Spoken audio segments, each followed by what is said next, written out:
I'm Dr. Kerry McInerney.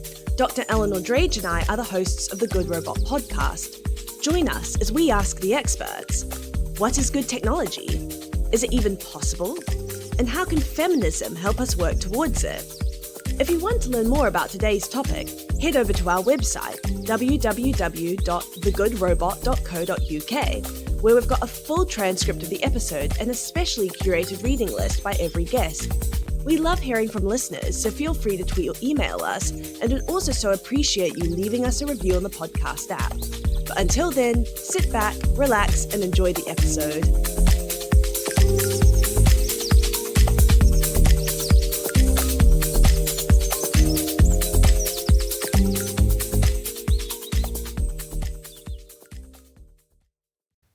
In this episode, the amazing Hat and Nell tell us about a surveillance technology used in mental health wards. This is also a story about resistance, solidarity, and friendship, as well as the power of activism to share information and combat really gruesome technologies. Just to give you a heads up, in this episode there are mentions of self-harm. We hope you enjoy meeting Hat and Nell as much as we did. Brilliant. So thank you so much for being with us today. We're really looking forward to talking to you. So just to kick us off, could you tell us a little bit about who you are, what you do, and what's brought you to thinking about technology and surveillance? So we'll start with Hat. Yeah, hi Hat. Really nice to meet you both. My name's Hat. My pronouns are they, them. I am here as a member of Stop Oxevision, and I have experience of treatment in quite a few different types of mental health hospitals, and I'm also a survivor researcher and campaigner. Fantastic. Thank you so much for joining us. And Nell? Thank you. Yeah, hi, I'm Nell. My pronouns are she, her, and similar to Hat, I'm here as part of Stop Oxevision, which is a campaign about surveillance camera-based surveillance in psychiatric wards. I have my own experience of that, and so my campaigning and work around this is informed by that. We started, maybe 9 months ago or something now. And although our campaign, so we're called Stop Oxevision, and the campaign has been about challenging a specific technology, which is called Oxevision. And it is a kind of camera-based monitoring system, which is located in patients' bedrooms. That, although that's the name of our group, our concerns are slightly more broad as well about a kind of wider context of surveillance in psychiatric hospitals. So that includes the use of CCTV in patient bedrooms and bathrooms, and also the use of body-worn cameras. So the reason that we spoke a little bit more specifically on Oxevision is that they're the kind of current market leaders. Thank you so much for coming on. And this is a super important theme. It's interesting how there tends to be one technology that's like a hook, and then that draws you into this much bigger, broader context that you need to explore in order to understand the harms wrought by something that is much, in inverted commas, smaller.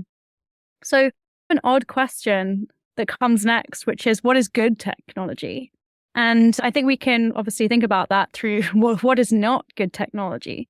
But the question is supposed to be a provocation, something quite pithy that draws us towards this possible futurity that we don't yet have.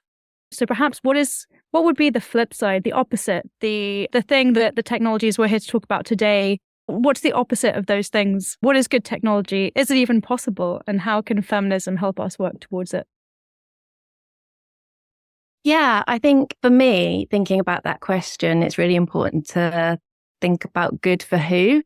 Obviously, these technologies make a lot of big claims about being efficient and good for patients, good for staff. But it's really interesting in terms of technology, like marketing, and it's important to ask who is saying why, like what's good and why. Like our campaign has relied almost entirely on technology. We are in different parts of the country. We've had to use messaging apps, video call apps to organize. We have needed to connect with people who have different experiences of different technologies across the country. So I think like it's hard in a way because I feel like because the system, the technology is being implemented into is so broken, it can feel like we have no choice to be like really reactive. Like we're campaigning against bad practice rather than even having the time or the space to dream up what good technology would look like for us.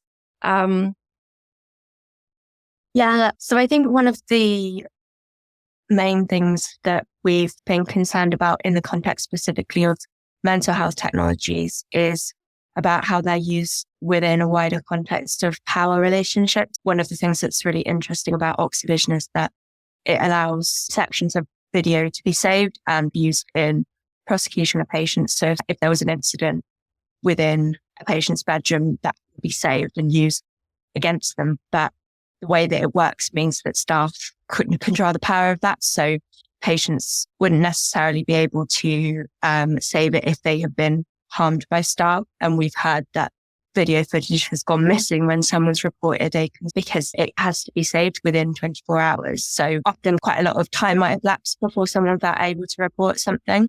And I think that's quite a clear example of how the problem is how the technology is used within those existing power relationships. And we've said that it would be good to have cameras in hospitals so that you can evidence the harm from staff. But whilst it's the staff who have the camera, it means that it's still used over patients and removes power from us. And again, we've had that kind of when people, and like experienced ourselves, where you try to use your own phone to film an interaction, your phone will be removed from you.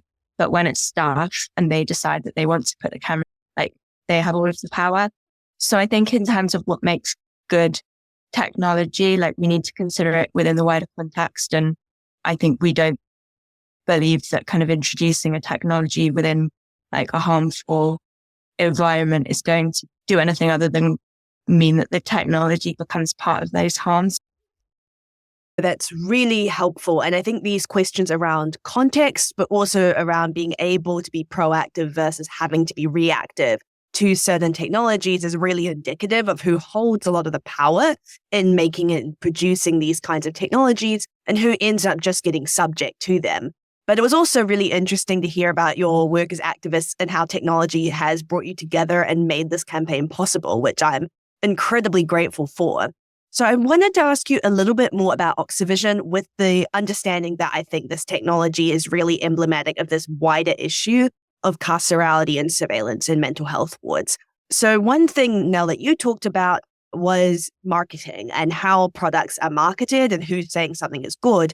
And so I was wondering if you could provide us with a bit of context. What do the people who make Oxevision say that this product does, or how is Oxevision sold to mental health units? And to what extent do you think that the kinds of claims that are being made about those products are necessarily as foolproof or as sensible as they originally seem?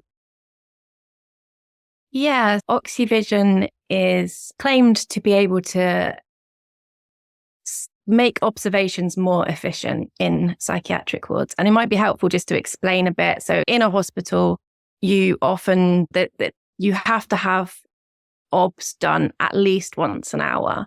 So that's like a lot of time that staff will take up doing observations.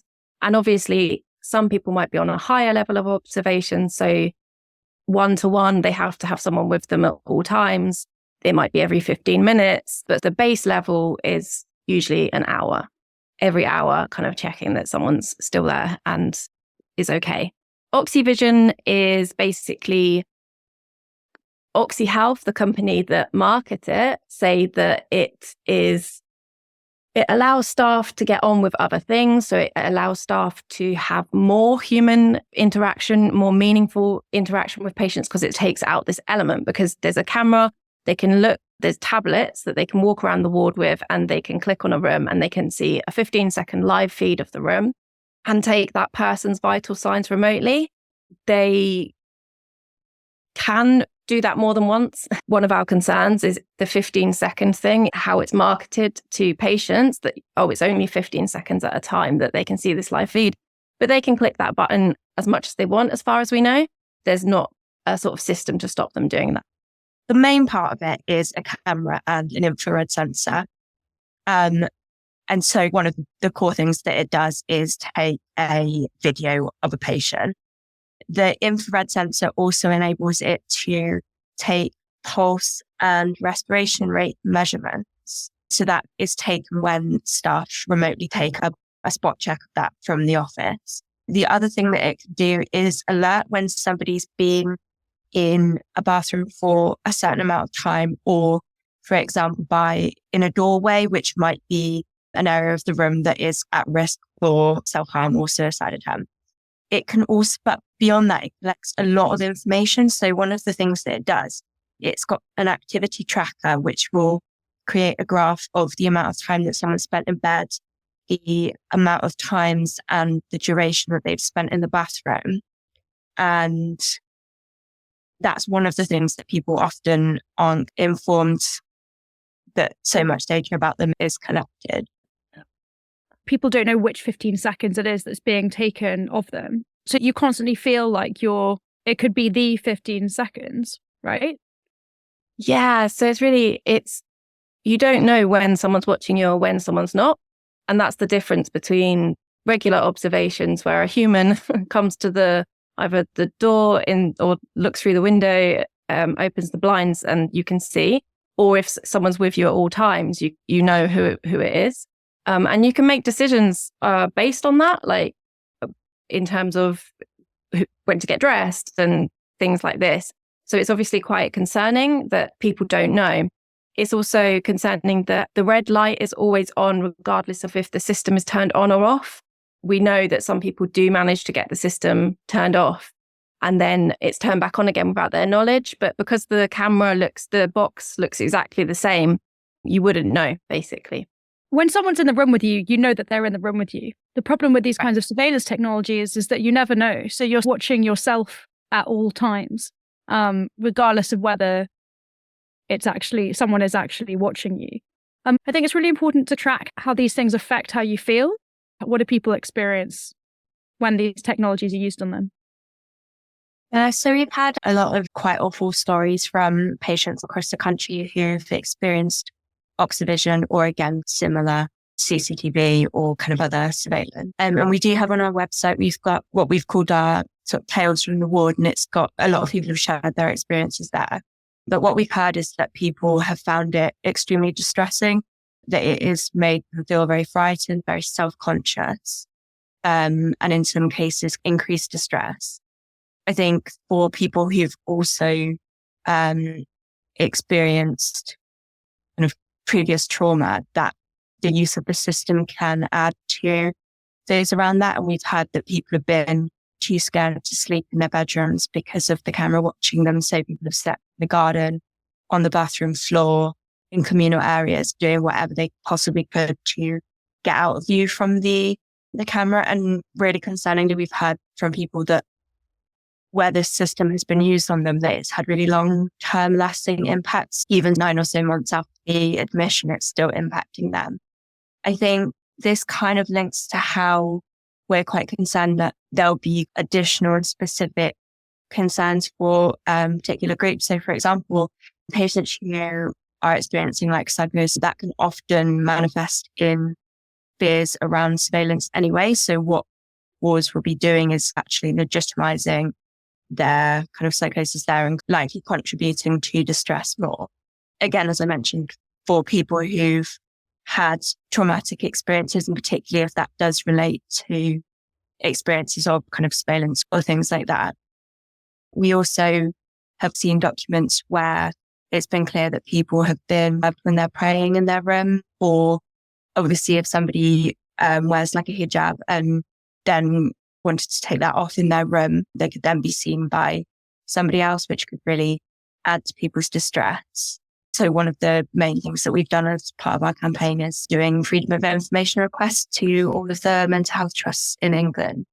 And quite a lot of the policies that we've received from those requests mention things like cases where the document will say, if you turn the camera on and a patient is masturbating, just turn the camera off again.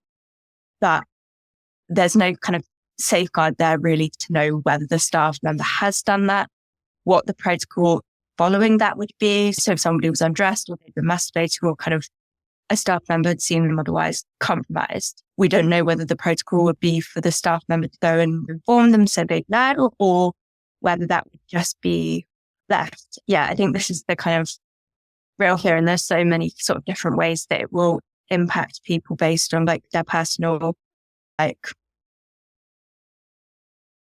I don't know where it's going, but yeah. I think this is obviously really horrible to hear and understand. And I can't imagine the huge amount of work it was to put in all these freedom of information requests, and also just how emotionally draining and difficult it must have been for you to gather these stories and hear these experiences. So yeah, thank you so much for doing this work. I think it's so crucial.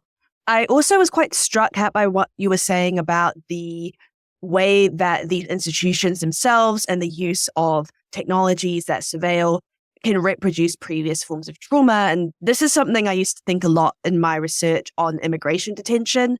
So I did my PhD thesis on Yarlswood Immigration Detention Centre in Bedford. And one of the kind of striking themes that would come up again and again from detainees as testimonies was the way that being in this very carceral environment, even if it was not technically a prison, really brought up huge amounts of trauma for those who had experienced forms of political violence or persecution, or previously had experienced imprisonment.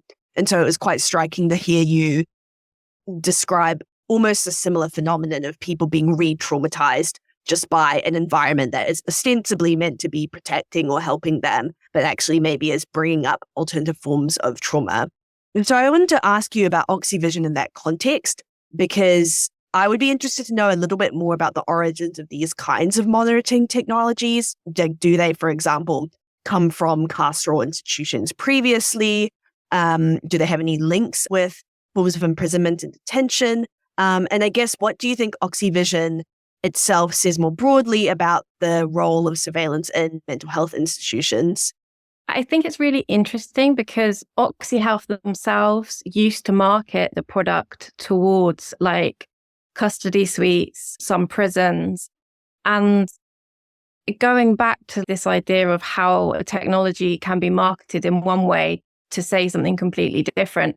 In those, it's exactly the same technology, but they would be talking about it in a much more, just in a completely different way. So for example, they would give a stat about how much it would cost the taxpayer per year for a death in custody. Just a completely dehumanizing statement about somebody's life. But interestingly, since they've tried to pivot towards mental health, it's now much more about co-production, and the patients are really happy to be surveilled in this way because they say that it improves their privacy and dignity because they're not disturbed by observations. So I think it's these kind of systems, and similarly, obviously, body-worn cameras are used by police, and they've entered into the sort of psychiatric hospitals now. And it is that kind of carceral system still within a hospital.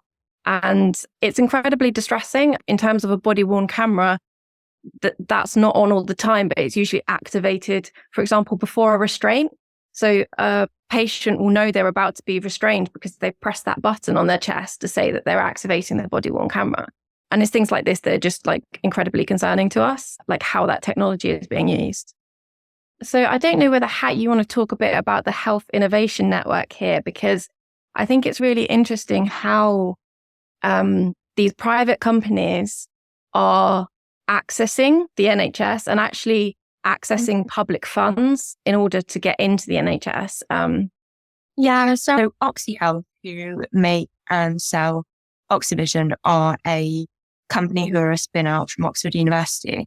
And if you go back to the beginning of the product, it's quite clear that they designed a product and then retrospectively fit that to a kind of target population. So at the beginning, there were trials of using the technology in neonatal intensive care or kind of cancer services. Then they used it in a police custody cell and then went to psychiatric hospitals and seemed to have found that was where it stuck the most. And yeah, I think our concern with that is that not everyone, but a lot of people who are in a hospital will be detained under the Mental Health Act, which kind of by definition gives a lot of your rights. And it was meant that because of that, the product have been able to continue. So in the majority of the cases of the documents that we've reviewed, mental health trusts have no consent policy in place. Oxevision is used as standard care. Patients aren't required to consent to it. And in a lot of cases, as we've heard from people, when they object, they have no rights to object. It's just kept on. Yeah, I think our fear is that kind of by nature of being a group where your rights are moved, it makes psychiatric patients quite a convenient target population. And kind of we've seen that it has enabled the private company to develop their product and their algorithm further. They're now marketing this within the US, saying that it's boasting that it's used in the NHS. They've also done other things with technology, looking at space tourism. And all of this comes from having such extensive access to patients' data without their consent and sometimes without their knowledge.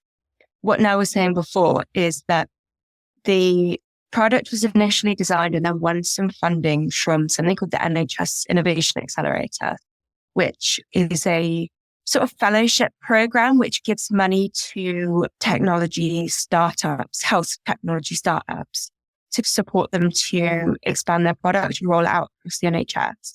But what we have observed in the case of Oxevision and also in the case of SIM, which was a module which involved putting police officers into mental health teams and all sorts of other concerning things, was that in each of these cases, the product appears to have been rolled out without there being evidence, without there being scrutiny, without them looking at the legal implications. In the case of Oxevision, there's kind of significant implications around data protection and human rights and things. And all of this seems that the time hasn't been taken to consider that or to work with patients to get patient impact. And yeah, I think it's kind of part of the broader picture of health technology really being pushed and promoted, but not necessarily built from a starting point of looking at what the issues are and what patients want the most. It is often a technology company designs a product and then it to possible uses. Retrofit technologies are the absolute worst, and retrofit use cases. I bored Kerry about this so much today, but I met a girl who was a journalist that was working at a company called Data Miner that was using their tracking software to help journalists identify news trends. And then the company pivoted towards using that same technology to surveil protests in the USA, specifically BLM. And a number of people were like, we're not happy with this technology being used in this way. These companies are such fuckers. Like, they really don't give a shit about how their technology is used. And it was interesting because in some ways I was like, oh, I want to give these people a benefit of the doubt. Like, maybe they didn't really understand the kind of contracts that the company was entering into. But I wonder what people, like workers of that company, experienced, whether people left, whether people issued complaints. I really feel strongly about coalition building. So it's not just company activists. There will be people within the companies that will be so useful going forward to help us break these things before the contracts are signed. There's a question I have to ask about gender dynamics. So how does gender affect these kinds of technologies? Yeah, I think gender hugely affects surveillance technologies in specific ways. I think we've already spoken about some of the specific ways that it affects, for example, women who want to be in their room with their hijab off, women who are who have experience of domestic abuse and those kind of relationships. But there's also a very gendered way that the mental health system works anyway, in terms of like diagnosis, for example. A lot of women and queer people tend to get personality disorder diagnosis, particularly BPD, borderline personality disorder. And we've seen things with Oxevision specifically, where it's like very much embedding that practice into the ward. So OxyHealth have these stories from the ward where they talk about how their technology is being used in the best possible way. And some of these stories are like really disturbing. There's a case where a woman has self-harmed in a specific way, and the nurse observes her and goes and takes away the implement that she self-harmed with. And then as she's coming round, she seems to have a seizure. Instead of speaking with her, she decides that because this woman has a personality disorder diagnosis and in the nurse's view has exaggerated illness in the past, she just removes herself from the room and observes this woman through Oxevision and checks her vital signs and things, rather than being alongside this person. And obviously it's like, there's just so many levels to it. Like, it's horrible that someone is having medical treatment withheld, regardless of if staff think that it's not necessary. But also just that missed opportunity of like relational care, being with someone in their distress. And it's those kind of behaviorist approaches that it just seems to really embed in wards. Can I add something? I just wanted to talk a bit about the risk of sexual abuse through the technology. But this in time, so basically Oxevision is used on half of mental health is used by half of the mental health trust, and is also used in child and adolescent wards. So patients on those wards will be from around 11 to 18. So because the Oxevision technology can be used by a staff member from the office to view a patient in their bedroom, but the technology doesn't have anything built in which prevents that being misused. So, for example, staff members don't have individual logins. So although there appears to be some way of seeing when the video has been accessed, there is no system at all which would allow identification of which staff member was doing that. So there is a huge potential there, especially within the context of children's wards, for people to use this maliciously to deliberately leave children or vulnerable adults like in their bedrooms. I think the function of the technology to alert when somebody's been in the bathroom. So the alerts are different on different wards. It can be set differently, but what we've heard is that quite often it will be around 3 minutes. So when someone spent 3 minutes in a bathroom, that could indicate that they are at risk, that they're self-harming in the bathroom and that they need some support. That also could be that they're having a shower. So what the technology does is actually build in a function where a staff member could be alerted to the fact that somebody's in the bathroom. And this kind of exists within a wider context of really widespread issues of sexual violence in psychiatric wards, particularly like staff on patients. So we're really concerned about how the technology itself could be used as a vehicle for those sexual harms. And and how that fits within a wider context of like gendered harms of psychiatric. And thank you for sharing that with us, because this is, I think, one of the really awful sides of many of these technologies, which is that people often market them as being about safety when what they really introduce are many kinds of opportunities for abuse and for unsafety. I know Meredith Whittaker had this argument over the online safety bill here around the installation of backdoors into people's databases in order to ostensibly look for child sexual abuse imagery, which is a huge problem. But as Meredith Whittaker, I think, very rightly pointed out, like, you can't have a one kind of use backdoor here. Like, as soon as you create that opening, all sorts of people and institutions can take advantage of that. And so you have to, are you ready for those kinds of harms and possibilities to open up? And I think this, unfortunately, what you've described around these surveillance technologies being used for the purposes of sexual abuse is a pattern of gender-based harm that we've seen across many different technologies, where they are almost immediately exploited in order to control and harass women and gender minorities and queer people because of the existing power relations that we're in. But just to round up, I guess something I would love for our listeners to know and for us to know is, what can we do to support Stop Oxevision? How can we bolster your campaign? What is most useful to the two of you right now? I think really it's just get in touch. Our campaign works on the basis of people sharing knowledge, people sharing skills, people giving a bit of their time, a lot of their time. Just let us know, like, you might have a bit of information that would be really useful for our campaign. And yeah, we'd love to speak to people. And you can email us at stopoxevision@gmail.com. You can visit our website at stopoxevision.com and follow us on social media as well. Awesome. You guys are amazing. It was a real honor to speak to you. And yeah, we're looking forward to getting back in touch soon. Thanks a lot. Thanks. Thanks. This episode was made possible thanks to the generosity of Christina Gore and the McArthur Foundation. It was produced by Eleanor Drage and Kerry McInerney and edited by Eleanor Drage.